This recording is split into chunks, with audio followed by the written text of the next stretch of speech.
Bonjour, bienvenue à une nouvelle édition à MTM, la méditation théologique du mercredi.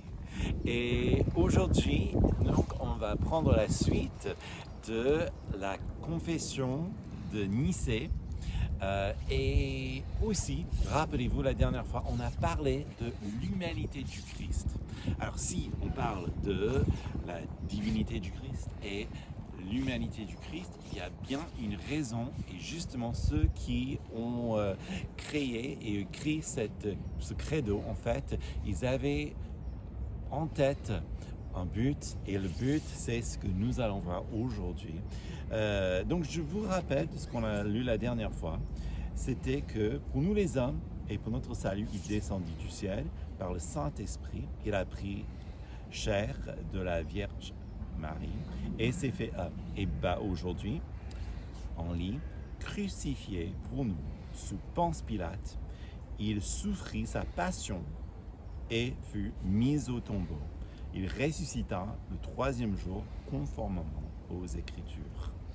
Donc, dans cette partie de la confession de Nicée, on parle justement de l'historicité du Christ. Et ça, c'est intéressant parce que c'est quelque chose qui est toujours remis en question. Il y a des grands comme Michel Onfray, justement, qui remet en question l'historicité du Christ. Il y a plein d'autres qui le font.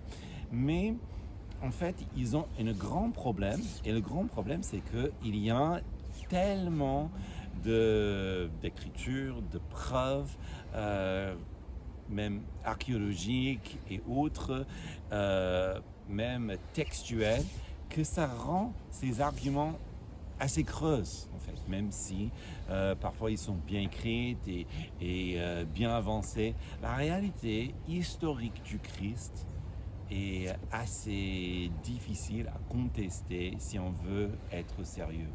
En fait, pourquoi est-ce que l'historicité du Christ, pourquoi elle est si importante? Parce que la religion chrétienne, c'est pas juste une philosophie. On n'est pas en train d'écrire des choses que personne n'a jamais vues ou des choses que personne n'a jamais expérimentées. La réalité, c'est que la foi chrétienne est basée sur des choses réelles qui se sont passées, telles que l'incarnation du Christ, mais aussi telles que la crucifixion et la résurrection du Christ.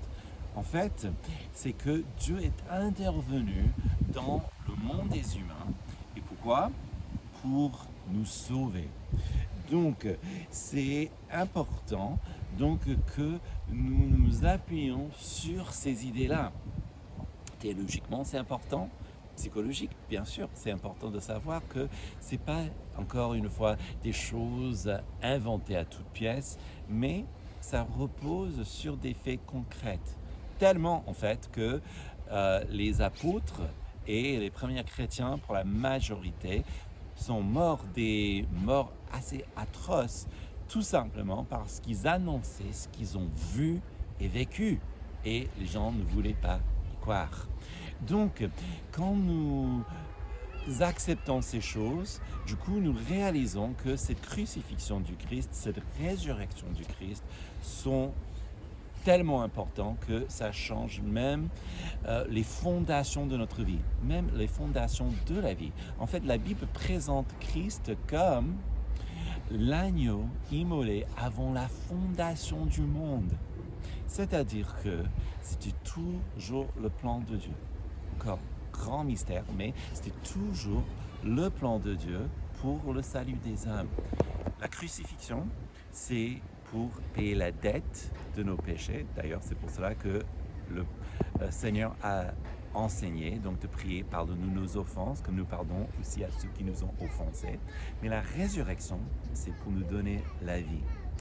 Et donc, avec tout ça en tête, je vous souhaite une excellente journée et à bientôt.